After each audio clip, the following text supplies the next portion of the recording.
So that is direct perception of things outside, the eyeball, outside your skull when you look out, and direct perception of what's going on in your mind, of what your thoughts are.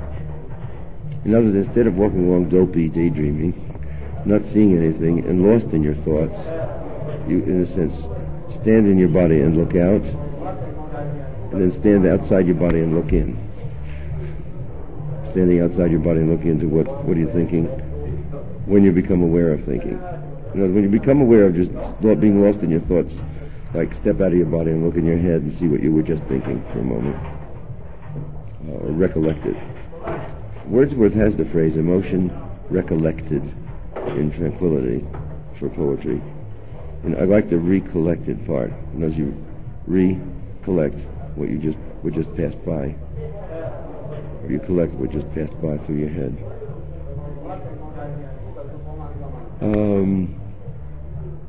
A criteria for what you might write down is according to its vividness. If you have a memory of an old transaction with a maiden aunt, or tea with your grandmother, or a car crash at the age of 6 where you got knocked down in the middle of Halden Avenue and woke up after seeing stars on the pavement. The vividness of the recollection as it recurs to you over and over would suggest that might be something you could write down because it's so persistent. There's kind of perfume and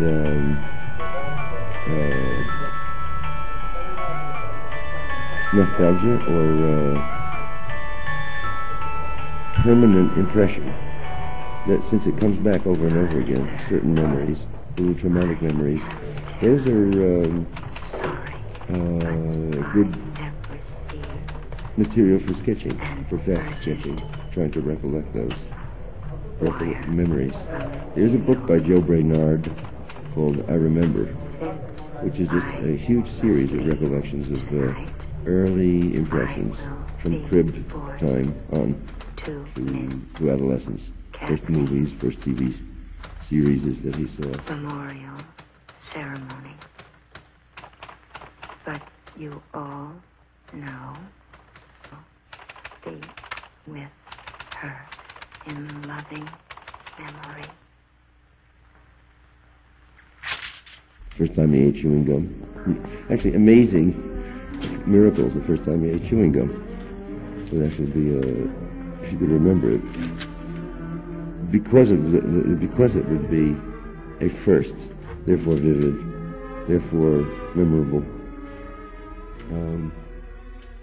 So I want to check out a few examples of vivid recollection. I'm sure everything will be fine. Your brother's always had a way of solving his own problems. Right. Sorry, we're in your You know...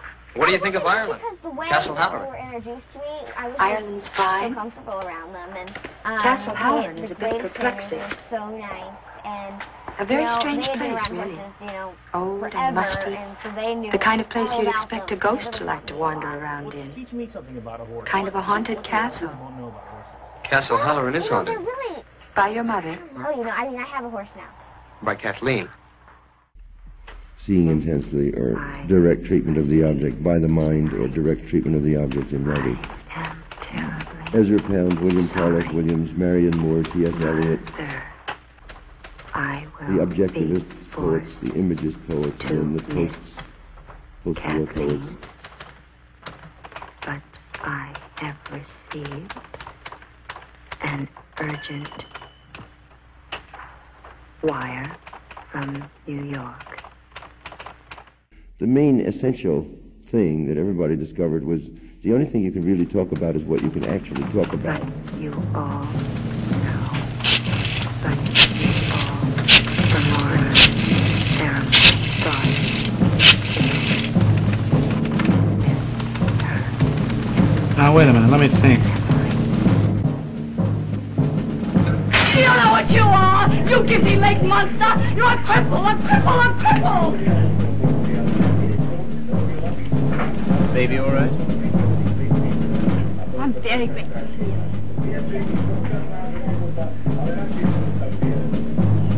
You ain't taken to see it. price to me that I deserved. Beginning to realize how silly I've been. I don't feel like that now. Gosh, I know. no. Did you once like me enough to want to marry me? In loving memory. At least Your perceptions, things that you see. You can talk about your emotions if you do it in a kind of spontaneous way, feel better about but it. it's good training always to keep your mind clamped down on objects. That's a phrase of Williams. Keep the mind clamped down on objects. Mrs. Carey, she said, how can you stand it? Disgusting, are you? Write about things that are close to the nose. You want to know what I think? I'm half a mind to think about myself. I love the heart you're saying. Hello. Oh, I'm Billy, Richard's brother. I came to get you. Oh, hi. I'm so happy to meet you. Nice to meet you. Richard's sorry. He just come to get you, but he's up to his elbows in statues, so I said I wouldn't mind picking you up. Thanks. That's awfully nice of you. A friend of mine was murdered and I found her. Hello, Frank? Kathy Gray, the girl whose body was This is stolen. Kelly. Kelly? What made you think? What Kelly? Why, couldn't be better. How are you? Who is this? Say, Frank, I want to come right down and see you. His face, Scott. I know every line of it. I wake up at night and I see it and I can't get it out of my mind. Perhaps that's the reason you see a resemblance in the face of this figure. It's more than a resemblance. It's wax, my dear. Me? I know. I discuss you. You're so like Kathy. I think I can explain that. You. You're too far. Scott, You won't have none of me. But to sit here all night. You care. You dirty swine. Gives me nightmares. I never cared for you, not once. I was always making a fool of you. You bored me stiff. I hated you. It made me sick. I had to let you kiss me. I only did it because you hated me. You hounded me. You drove me crazy. And after you kissed me, I always used to wipe my mouth. Wipe my mouth. But I made up for it. For every kiss I had a laugh. We laughed at you. Miller and me and Griffiths and me. We laughed at you because you were such a mug. You know what you are. You gimpy-legged monster. You're a cripple, a cripple, a cripple. We'll leave the luggage for a minute. Come on, I'll take you to him. Objects. Or another phrase of his is write about things that are close to the nose. It's an American way of saying it. Mind clamped down on objects is more philosophic. And that may be too pettifoggingly materialistic, but it's a good way of getting grounding and exercising your mind and disciplining your mind.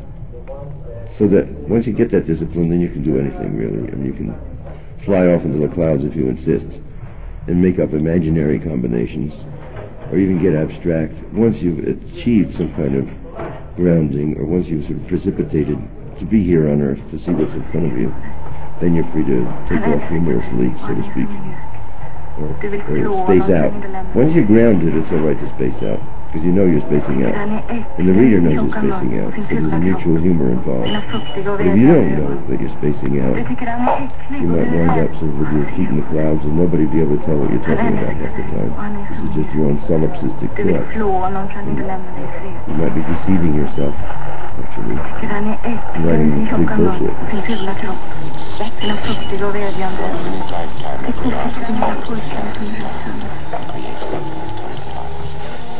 So it was with my Marie Antoinette. So grounding is in American poetry was accomplished by this switch of attention to real things. Filthy weather, isn't it? Makes no difference to me.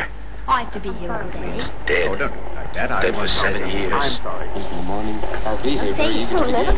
So much. You know, you have a lovely smile. I'm not always you should use it more often. Yep, The funeral quite a lot, didn't I? Well, it works hard all day. I might be doing that again.